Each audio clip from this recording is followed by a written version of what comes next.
नमस्कार, आप देख रहे हैं 4 टीवी और आपके साथ मैं हूं प्रियंका सिंह। हमारे इस खास बुलेटिन मध्य प्रदेश छत्तीसगढ़ में आप सभी का एक बार फिर से बेहद स्वागत है। बुलेटिन का आगाज करेंगे अहम खबरों के साथ। मध्य प्रदेश के रायसेन में आयोजित एक कार्यक्रम में रक्षा मंत्री राजनाथ सिंह ने ब्रह्मा नाम से शुरू हो रही रेल कोच फैक्ट्री का भूमि पूजन किया। उन्होंने अपने संबोधन में कहा कि इस यूनिट का नाम ब्रह्मा रखना अपने आप में ही बहुत अद्भुत और प्रेरणादायक है। उन्होंने विश्वास जताया कि फैक्ट्री अपने नाम के अनुरूप नई ऊंचाइयों को छुएगी और कोच निर्माण के क्षेत्र में भारत को और आत्मनिर्भर बनाएगी। रक्षा मंत्री ने इस परियोजना को रायसेन और देश के लिए एक बड़ा कदम बताया। यह मध्य प्रदेश ही नहीं बल्कि मॉडर्न प्रदेश है। आज रेल कोच फैक्ट्री का शिलान्यास हुआ है और इसका नाम भी माने सृष्टि के रचयिता ब्रह्मा जी के नाम पर रखा गया है। माने इस यूनिट की कितनी अहमियत है, नाम देने में भी पूरी सावधानी बरती गई है। सोच समझकर इस इकाई का नाम रखा गया है, क्योंकि आप जानते हैं सृष्टि का निर्माण यदि किसी ने किया था तो ब्रह्मा जी ने ही किया था। इस आदिकर्ता सृष्टि के रचयिता के नाम पर इस यूनिट का नाम रखा गया है।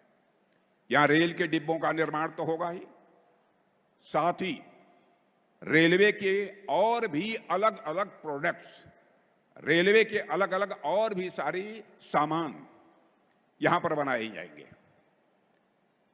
और मुझे बताया गया है कि 1800 करोड़ रुपया इस काम में लगेगा। और बहनों भाइयों, जो मुझे जानकारी दी गई है उस आधार पर मैं विश्वास के साथ कह सकता हूं 2 साल के अंदर यह काम पूरा होकर रहेगा और यह फैक्ट्री यहां पर जगमगाती हुई आपके नजरों के सामने होगी। यह मध्य प्रदेश ही नहीं बल्कि वहीं मध्य प्रदेश के रायसेन जिले में प्रस्तावित रेल कोच फैक्ट्री के भूमि पूजन कार्यक्रम में केंद्रीय मंत्री शिवराज सिंह चौहान ने इसे राज्य के लिए एक ऐतिहासिक कदम बताया। उन्होंने कहा कि ये 1800 करोड़ रुपए की लागत से बनने वाला संयंत्र मेट्रो, वंदे भारत और अन्य रेल कोच डिजाइन के क्षेत्र में काम करेगा। शिवराज ने भारत सरकार और रक्षा मंत्री का आभार जताते हुए कहा कि इस फैक्ट्री से हजारों लोगों को प्रत्यक्ष और अप्रत्यक्ष रूप से रोजगार मिलेगा और रायसेन एक नए औद्योगिक केंद्र के रूप में भी उभरेगा। भारत सरकार को, हमारे रक्षा मंत्री जी को बहुत बहुत धन्यवाद। 1800 करोड़ रुपए का ये संयंत्र लगेगा, जिसमें मेट्रो हो, वंदे भारत हो, रेल कोच डिजाइनिंग कई काम होंगे। 2000 लोगों को डायरेक्ट और इससे कई गुना ज्यादा लोगों को इनडायरेक्ट रोजगार मिलेगा। रक्षा मंत्री को, भारत सरकार को, विशेषकर प्रधानमंत्री जी को बहुत बहुत धन्यवाद। तो वही छत्तीसगढ़ के मुख्यमंत्री विष्णुदेव साय रक्षाबंधन के पावन मौके पर जशपुर पहुंचे, जहां उनका बगिया हेलीपैड पर जोरदार स्वागत किया गया। उन्होंने अपने निजी निवास में जिले के विभिन्न क्षेत्रों से आई महिलाओं से राखी बंधवाई। इस खास मौके पर सीएम ने नए जशपुर एक्सप्रेस योजना की शुरुआत करते हुए बिहान योजना से जुड़ी 12 महिलाओं को ई रिक्शा वितरित किए, जिससे वे आर्थिक रूप से आत्मनिर्भर बन सकेंगी। मुख्यमंत्री ने त्योहार अपने घर और क्षेत्रवासियों के साथ मनाने पर खुशी जाहिर की। और आगे की ज्यादा जानकारी के लिए छत्तीसगढ़ से हमारे ब्यूरो चीफ पप्पू यादव जी जुड़ चुके हैं। पप्पू जी, किस तरह का वहां का माहौल रहा, महिलाओं की तरफ से क्या प्रतिक्रिया आई?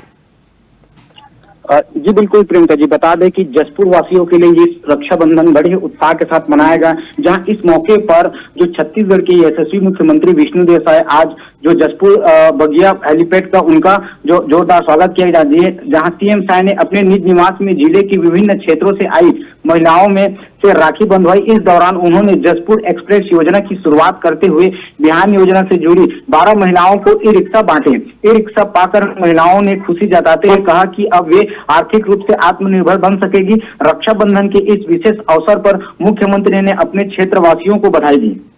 पप्पू जी, नए जशपुर योजना को लेकर के जो तमाम बातें सामने निकल के आई, एक बार हम चाहेंगे कि आप दर्शकों को बताएं।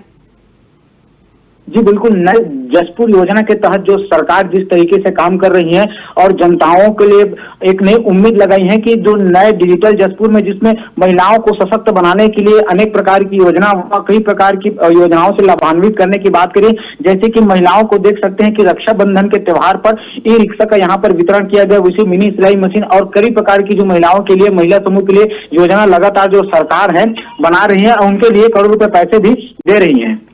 इस दौरान मुख्यमंत्री ने कुछ बड़ी प्रतिक्रिया भी दी, क्या कोई बड़ा यहाँ पर आयोजन को लेकर के कोई बात कही या फिर कोई बड़ा ऐलान?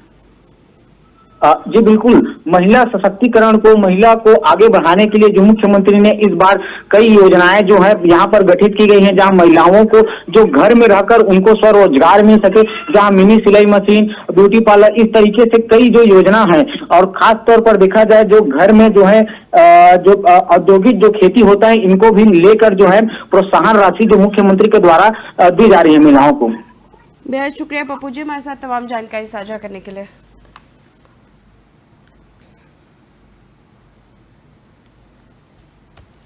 तो जशपुर के बगिया में मुख्यमंत्री विष्णुदेव साय ने सीएम कैंप कार्यालय में आम जनता से मुलाकात भी की और उनकी समस्याएं भी सुनी।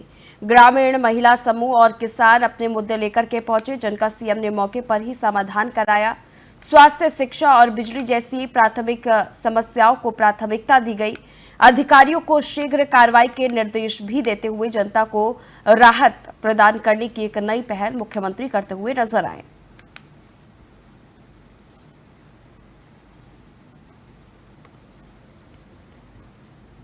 तो मध्य प्रदेश के रायसेन जिले में बनने जा रही रेल कोच फैक्ट्री को लेकर मुख्यमंत्री मोहन यादव ने खुशी जाहिर की है। उन्होंने इसे पूरे प्रदेश के लिए सौभाग्य बताते हुए कहा कि ये परियोजना रोजगार के नए अवसर पैदा करेगी और औद्योगिक विकास को रफ्तार देगी।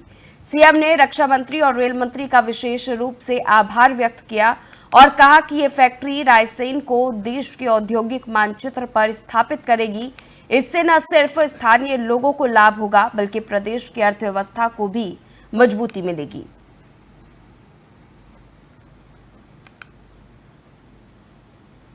अरे हम सबका सौभाग्य है, रेल का कोच की फैक्ट्री बनना अपने आप में बड़ी बात है। मेरी अपनी ओर से माननीय रक्षा मंत्री जी, माननीय रेल मंत्री जी और माननीय प्रधानमंत्री जी का खासतौर पर।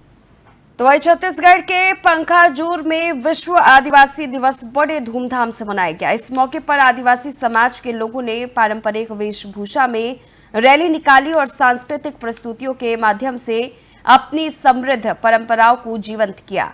कार्यक्रम में वक्ताओं ने आदिवासी समाज की संस्कृति, भाषा और गीत संगीत को देश की अनमोल धरोहर बताया और इसके संरक्षण के लिए ठोस नीति की मांग भी की। युवाओं और महिलाओं ने भी विभिन्न प्रतियोगिताओं में हिस्सा लेकर कार्यक्रम की रौनक बढ़ाई। कार्यक्रम में स्थानीय जनप्रतिनिधियों और बड़ी संख्या में ग्रामीणों की भागीदारी रही।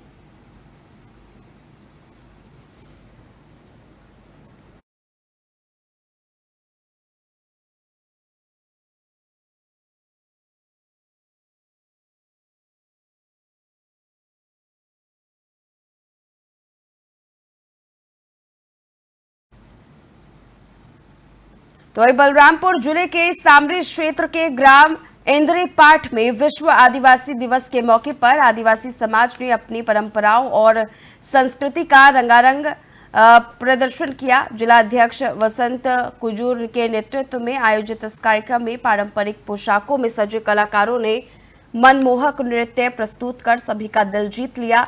यह आयोजन आदिवासी समाज की अपनी संस्कृति और उनकी सांस्कृतिक विरासत को संजोए रखने और आने वाली पीढ़ियों तक पहुंचाने की प्रतिबद्धता का प्रमाण है। जिस तरतम्य से मनाया गया, एक तरह से ये बहुत बड़ी खुशी है और खुशी के साथ लोगों में, पूरे जिले में एक जनजागृति की प्रसार प्रसार हो रही है और एक प्रकाश की तरह फैल रही है।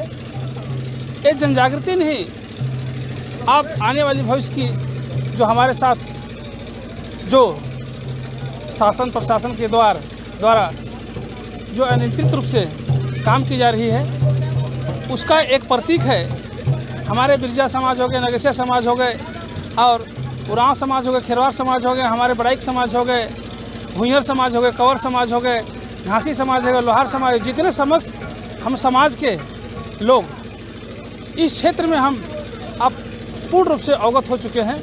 आज हम लोग आत्मचिंतन आत्मनन करने के लिए आदिवासी दिवस के उपलक्ष्य में सभी 12 समाज के 12 जाति के लोग हम लोग यहाँ पर उपस्थित हुए थे, जो हम आज अपनी दशा और दिशा के चिंतन के लिए हम लोग आज यहाँ एकत्रित हुए थे। इसमें हमारा जल, जंगल, जमीन और खुद हम जन कैसे बच पाएँ उस विषय पर हमने मनन किया, चिंतन किया और भविष्य में किसी तरह से जो संवैधानिक अधिकारों से लोग वंचित हो चुके हैं उनको संवैधानिक अधिकार किस तरह से दिया जाए इस विषय पर हमने मनन और चिंतन किया। जिस तरह तो वही छत्तीसगढ़ के बालौदा बाजार जिले के गिधौरी थाना क्षेत्र में एक निजी चैनल के पत्रकार दिनेश मानिकपुरी पर दिन दहाड़े जानलेवा हमला किया गया। आरोपी नरेंद्र साहू, जिसके खिलाफ पहले भी इसी पत्रकार पर हमला करने के आरोप है, कोर्ट से बेल मिलने के बाद फिर से खुलेआम हमला करने उतरा। यह हमला अवैध शराब बिक्री की शिकायत से जुड़ी रंजिश का परिणाम बताया जा रहा है। प्रदेश भर के पत्रकार संघ इस घटना पर गंभीर आक्रोश जताते हुए आरोपी के खिलाफ कड़ी कार्रवाई की मांग की है। आपको बताते हुए चले कि पुलिस ने कार्रवाई की है, लेकिन अदालत से बेल मिलने के कारण अपराधी खुलेआम वारदातों को अंजाम दे रहे हैं, जो पत्रकारिता और लोकतंत्र के लिए चिंता का विषय बन चुका है।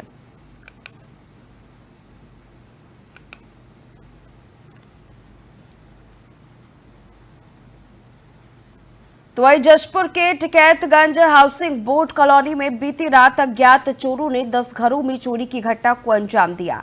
चोरों ने लाखों का सामान लेकर के फरार हो गए, जिनमें लाखों के सोने चांदी के जेवरात और नकदी बताए जा रहे हैं। चोरी के वक्त सभी परिवार रक्षाबंधन मनाने अपने गांव गए थे। पुलिस ने मौके पर पहुंचकर जांच शुरू कर दी है। कॉलोनी के निवासियों ने सुरक्षा बढ़ाने के लिए बाउंड्री वॉल, सीसीटीवी और सुरक्षा गार्ड की मांग की है। कल खाना बना के खाना खा के फिर ड्यूटी गया। ड्यूटी जाने के बाद ड्यूटी करके मैं घर निकल गया। इसके बाद आज सुबह मेरे को फोन आया कि आपके घर में ताला टूटा है।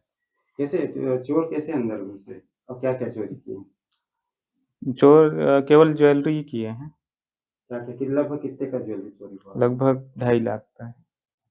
और चोर कैसे अंदर घुसे आपके घर में? तो मैं था नहीं, अभी आया हूँ। मतलब दरवाजा तोड़े? हाँ, दरवाजा तोड़ के दरवाजा काट दिए हैं उसको।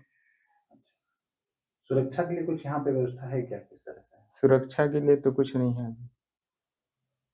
खुला है सब से? खुला है सब तरफ। कल तो वहीं जशपुर जिले के सन्ना कस्बे में देर रात एक विशालकाय पेड़ एक घर पर जा गिरा। घर में सो रहे 7 लोग सुरक्षित रहे, लेकिन बिजली का खंभा भी गिरने से इलाके में अंधेरा फैल गया और आवागमन बाधित हो गया। स्थानीय लोगों का आरोप है कि एसडीएम ने पुराने पेड़ों को काटने के निर्देश दिए थे, लेकिन वन विभाग की लापरवाही से यह हादसा हुआ है। मलबा हटाने और रास्ता खोलने का काम जारी है, लेकिन इस घटना ने सरकारी लापरवाही और सुरक्षा को लेकर के एक बड़ा सवाल खड़ा कर दिया है।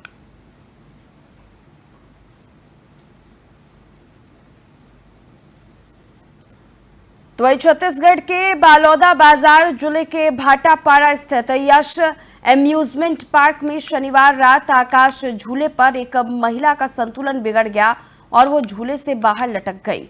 हालांकि कर्मचारियों की तत्परता से महिला को सुरक्षित नीचे उतार लिया गया। यह घटना पार्क में हड़कंप मचा दिया।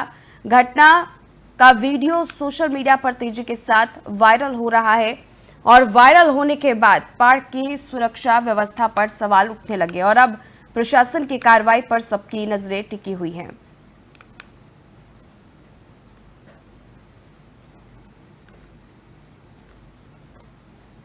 तो वही राखी के त्योहार पर गरियाबंद जिले के ग्राम रजनकटा के पास एक भीषण सड़क हादसा हुआ। इको कार और बाइक की टक्कर में बाइक सवार 2 लोगों की मौके पर ही मौत हो गई, जबकि एक मासूम बच्चा गंभीर रूप से घायल हो गया। मृतकों में धमतरी के मनोज पटेल भी शामिल है। पुलिस ने मौके पर पहुंचकर जांच शुरू कर दी है। त्योहार के दिन हुई इस घटना ने पूरे इलाके को मातम में डाल दिया है।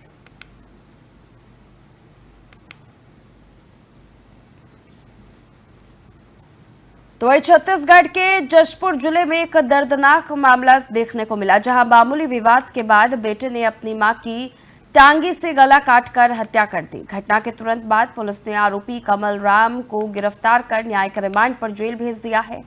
ये वारदात परिवार में भी सदमे का कारण बनी और गुस्से की चपेट में इंसान कितना बड़ा अपराधी बन सकता है, इसका एक भयानक उदाहरण पेश कर गई। ग्राम गौरीघाट थाना फरसाबहार क्षेत्र के मृतिका दसमती बाई अपने बेटे कमल राम के साथ अपने भाई के यहाँ मेहमानी गई हुई थी, जहाँ वे दोपहर को खाना खा के आराम कर रहे थे। अचानक पारिवारिक बातों को लेकर मृतिका दसमती बाई का अपने बेटे कमल राम के साथ वाद विवाद हो गया।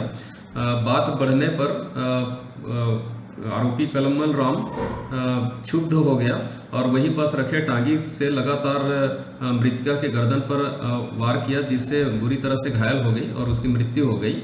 प्रार्थी सुवरन राम जो मृतिका का भाई है, उसके रिपोर्ट पर थाना तुमला में धारा 103(1) BNS के तहत अपराध पंजीबद्ध कर विवेचना में लिया गया। विवेचना के दौरान आरोपी कमल राम को हिरासत में लेकर पूछताछ किया गया, जिसमें उसने अपना अपराध स्वीकार किया, जिस पर से पर्याप्त साक्ष्य सबूत पाए जाने पर विधिवत उसको गिरफ्तार किया गया। आरोपी के कब्जे से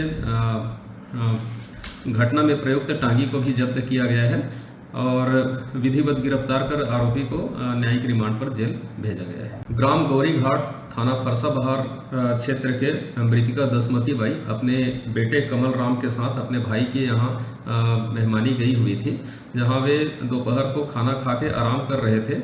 अचानक पारिवारिक बातों को लेकर मृतिका दसमती बाई का अपने बेटे कमल राम के साथ वाद विवाद हो गया। बात बढ़ने पर आरोपी कमल राम क्षुब्ध हो गया और वहीं पास रखे टांगी से लगातार मृतिका के गर्दन पर वार किया, जिससे बुरी तरह से घायल हो गई और उसकी मृत्यु हो गई। प्रार्थी सुवरन राम जो मृतिका का भाई है, उसके रिपोर्ट पर थाना तुमला में धारा 103(1) BNS के तहत अपराध पंजीबद्ध कर विवेचना में लिया गया। विवेचना के दौरान आरोपी कमल राम को हिरासत में लेकर पूछताछ किया गया, जिसमें उसने अपना अपराध स्वीकार किया, जिस पर से पर्याप्त साक्ष्य सबूत पाए जाने पर विधिवत उसको गिरफ्तार किया गया। आरोपी के कब्जे से घटना में प्रयुक्त टांगी को भी जब्त किया गया है और विधिवत गिरफ्तार कर आरोपी को न्यायिक रिमांड पर जेल भेजा गया है। ग्राम गौरीघाट थाना। तो फिलहाल इस खास बुलेटिन में इतना ही। रुकेंगे एक छोटे से ब्रेक के लिए। ब्रेक के उस पार खबरों का सिलसिला जारी है।